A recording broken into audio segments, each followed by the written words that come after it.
माना अगम अगाध सिंधु है, संघर्षों का पार नहीं है। माना अगम अगाध सिंधु है, संघर्षों का पार नहीं है, किंतु डूबना मझधारों में साहस को स्वीकार नहीं है। Good afternoon friends, fellow toppers, media persons and faculties of KSG। आज मैं अपनी जर्नी शेयर करूंगा आपसे। मेरी जर्नी केवल ये 1 साल की नहीं है। मैं हमेशा मेरे माइंड में था ये कि मुझे UPSC करनी है और केवल IAS बनना है, लेकिन उसके चक्कर में मैंने अपना कभी स्कूल लाइफ वेस्ट नहीं किया। College life I enjoyed to the fullest. मैं कॉलेज लाइफ में स्टूडेंट एक्टिविज़म में था, लिटरेरी इवेंट्स में पार्टिसिपेट करता था। इंदौर क्विज़ क्लब मैंने फाउंड किया जिसमें आज अराउंड 250 मेंबर्स हैं और उसके मेंबर्स हर कॉलेज में हैं इंदौर में। और डिबेट्स में पार्टिसिपेशन करना और इलोकेशन में, पैनल डिस्कशन में, मैंने कॉलेज में everything I did everything which I could. तो मेरा एडवाइस ये होगा कि आप प्रिपरेशन के लिए अपनी कॉलेज लाइफ को रूइन ना करें और कॉलेज लाइफ को फुल्ली एंजॉय करें। उसके बाद प्रिपरेशन का आप सोचें कि प्रिपरेशन कैसे करनी है। तो जब मैंने अपने कॉलेज लाइफ ख़त्म किया और I did graduation from IIPS DAVV Indore and then I shifted to Delhi. तो जब मैं दिल्ली आया तब बहुत सारी सामने मिथ्स थी कि UPSC में अराउंड 5 to 6 अटेम्प्ट्स लग जाते हैं और एक अटेम्प्ट में तो हो ही नहीं सकता। ऑप्शनल का प्रिपेयर करोगे, प्रीलिम्स कैसे करोगे, क्या बुक सोर्स होगी। पर उसके लिए मैं किसी टॉपर्स मीट में नहीं गया, कोई बुक लिस्ट किसी की देखी नहीं। मुझे जो बुक लिस्ट अच्छी लगी वो मैंने अपना बुक लिस्ट पहले ही चार्ट आउट किया और उसके बाद मेरा ये एम था कि नवंबर तक मैं अपना पूरा बुक लिस्ट जो मैंने बनाया है उसको ख़त्म करूं और उसके बाद रिवीजन करूं। तो मेरा फोकस हमेशा मल्टीपल रिवीजन्स पे था और हर बुक का, जैसे लक्ष्मीकांत है तो उसका मैंने 25 to 30 टाइम्स रिवीजन किया। मॉडर्न इंडिया जो स्पेक्ट्रम की है उसका 25 to 30 टाइम्स रिवीजन किया और हर चीज़ के लिए मैंने ज़्यादा से ज़्यादा सोर्सेज भी पढ़े। I will not exaggerate, but मैंने जैसे एंशियंट हिस्ट्री है तो उसके लिए मैंने RS शर्मा की NCERT, CCRT के नोट्स और पिंक बुक जो होती है NCERT की वो, लूसेंट और नितिन सिंघानिया तो मैंने जितना पढ़ा उसका रिवीजन भी किया। ऐसा नहीं है कि सारे सोर्सेज केवल पढ़े मैंने। फिर मेरा ये फोकस था कि जब लास्ट के 2 or 3 मंथ्स बचे थे तो मैं I try to solve as many test series as I could. So I solve around 120 और 130 पेपर्स ऑफ वेरियस कोचिंग्स। और मेरा आपको भी ये एडवाइस होगा प्रीलिम्स के लिए कि अभी आप जितने भी टेस्ट सीरीज सॉल्व करना चाहें करें, लेकिन जब 10 दिन बचेंगे एग्जाम के तो उन 10 दिनों में जो प्रीवियस ईयर के पेपर्स हैं UPSC के, उनको प्रीवियस 10 ईयर्स के पेपर्स आप सॉल्व करें और हर दिन एक पेपर सॉल्व करें सुबह। उससे आपका माइंड सेट ऐसा फ्रेम हो जाएगा कि UPSC कैसे क्वेश्चन पुटअप करता है और कैसे आपको फंसाने की कोशिश करता है हर क्वेश्चन में, जैसे नॉट, ओनली, इफ, बट। तो इसके लिए आप लास्ट 10 डेज में सुबह सुबह रोज़ एक एक प्रीवियस ईयर के पेपर सॉल्व करें। उससे आपके प्रीलिम्स का मेरे ख्याल से बहुत हेल्प होगा।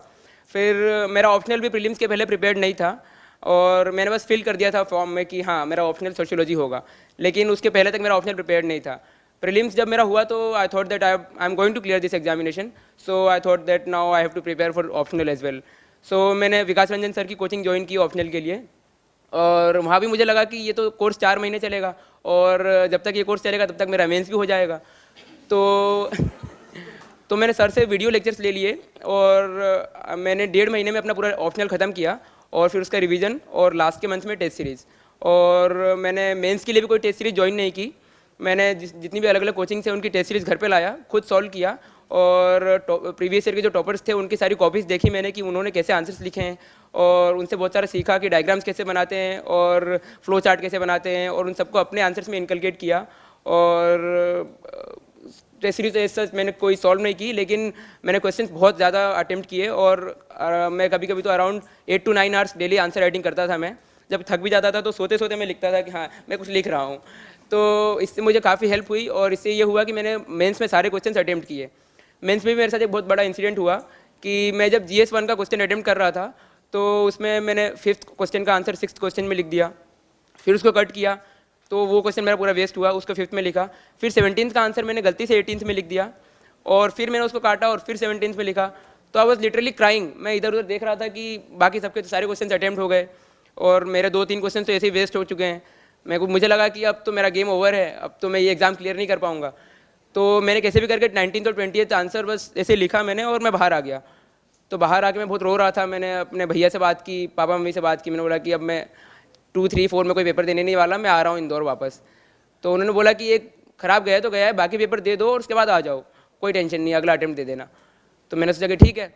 फिर मैंने और एनर्जी अपने अंदर वो किए और उसके बाद मैंने नेक्स्ट पेपर दिया और जब मैं मार्क्स आए तो मैंने देखा कि GS1 में मुझे 105 आए हैं, जो काफ़ी अच्छा स्कोर है। तो वहाँ मुझे लग रहा था कि मेरा बहुत पेपर बेकार चला गया है, पर बाहर आने के बाद मुझे मालूम चला कि नहीं, पेपर तो अच्छा गया है मेरा। तो आप सबके लिए भी मेरे पास 2-3 मैसेजेस हैं जो मुझे इस अपनी छोटी सी जर्नी में, मेरी एज तो आपसे काफ़ी कम है, I am 22 years old, so I do not think that I am capable of giving you any advice, but still I have something for you. The first thing is that never under estimate your self. आप क्या हो, आपका क्या potential है, आप क्या कर सकते हो और आप क्या अपने लाइफ में हासिल कर सकते हो, ये आपको नहीं पता। तो एक बार आप प्रीलिम्स दे के आओ, तब आपको पता चलेगा कि हाँ आपका पोटेंशियल क्या है। अभी आप बहुत डरे हुए माहौल में हो, आपको यहाँ ऐसा हुआ बनाया हुआ है कि नहीं ये एग्ज़ाम एक अटेम्प्ट में क्लियर की ही नहीं जा सकती, 5 अटेम्प्ट 6 अटेम्प्ट 5 ईयर प्लान लगता है इसमें, लेकिन ऐसा कुछ नहीं है। ये एग्ज़ाम बहुत ईजी है और आप मुझे को देख लो कि फर्स्ट अटेम्प्ट है, 22 ईयर्स की एज है, और ये तो एग्ज़ाम 21 ईयर्स में, मतलब उसके पहले अटेम्प्ट देने नहीं देते, नहीं तो मैं पहले भी देता। तो ये एग्ज़ाम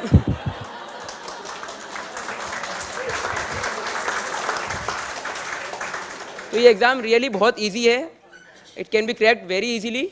बस ये है कि आप यहाँ के जो मिथ्स बनाए हुए हैं उसमें ना फंसें और अटेम्प्ट अच्छे से करें। और सेकंड थिंग ये है कि it always seems impossible until it is done. तो आप प्रीलिम्स क्लियर करोगे तब आपके अंदर ऐसा आएगा कि नहीं यार मेंस लिखते हैं, मेंस भी आराम से क्लियर हो जाएगा। उसके बाद आप इंटरव्यू को सोचोगे कि यार इंटरव्यू में कैसे क्लियर करेंगे, लेकिन इंटरव्यू भी क्लियर होगा। तो एग्ज़ाम तो इजीली क्लियर हो जाएगा, इसकी कोई टेंशन मत लो, लेकिन अपना फोकस और डिटर्मिनेशन भी नहीं, रूथलेस डिटर्मिनेशन ऐसा होना चाहिए कि जब आप कोई भी चीज़ आप अगर कोई एम बना रहे हो अपनी लाइफ में, तो ये होना चाहिए कि इसको हम कैसे भी हासिल करें। और अगर 1 साल आप फुल ईयर प्रिपरेशन को दे रहे हो, तो उसके अलावा दूसरी कोई चीज़ आपकी लाइफ में होनी नहीं चाहिए। मैंने फेसबुक पे मेरे अराउंड 4500 फ्रेंड्स थे, व्हाट्सएप पे भी काफ़ी थाउजेंड्स में कॉन्टैक्ट्स थे क्योंकि मैं स्टूडेंट एक्टिविज़म में था, और इंस्टाग्राम पे फॉलोअर्स थे, लेकिन मैंने सब अपने अकाउंट डीएक्टिवेट किए और 1.5 साल तक उन अकाउंट्स को ओपन नहीं किया। तो आप अकाउंट चला भी सकते हो, लेकिन मेरा ये सजेशन होगा कि जो डिस्ट्रैक्शन है, जो चीज़ें आपको डिस्ट्रैक्ट कर रही हैं उनको ना करें, और जो भी डिस्ट्रैक्शन है उनको अवॉइड करें। तो मैंने एक वो भी बना रखा था, अपना एक कीवर्ड है मेरा TLAM। ये TLAM मैंने प्रीलिम्स के पहले बनाया था। मेरे फ्रेंड्स पूछते थे कि इसका मतलब क्या है, तो मैंने कहा था कि मेरा जो एग्ज़ाम जब क्लियर हो जाएगा तो मैं बताऊंगा। तो इस TLAM का मतलब है टॉक लेस एक्ट मोर। तो बातें कम करो कि मैं ये कर लूँगा, वो कर लूँगा, एग्ज़ाम क्लियर कर लूँगा, ये आज खत्म कर दूंगा, नितिन सिंघानिया कल खत्म, NCERT परसों खत्म। तो बातें कम करो, काम ज़्यादा करो, क्योंकि काम करने का ज़्यादा टाइम है इसमें। 1 साल में कुछ ज़्यादा हो नहीं सकता, लेकिन जितना हो सकता है आप करने की कोशिश करो। और at least I would like to say at last that बाधाएं आती हैं आए, घिरे प्रलय की घोर घटाएं, पाँवों के नीचे अंगारे, सर पर बरसे यदि ज्वालाएं, निज हाथों में आग लगाकर हंसते हंसते जलना होगा, कदम मिलाकर चलना होगा, कदम मिलाकर चलना होगा। धन्यवाद।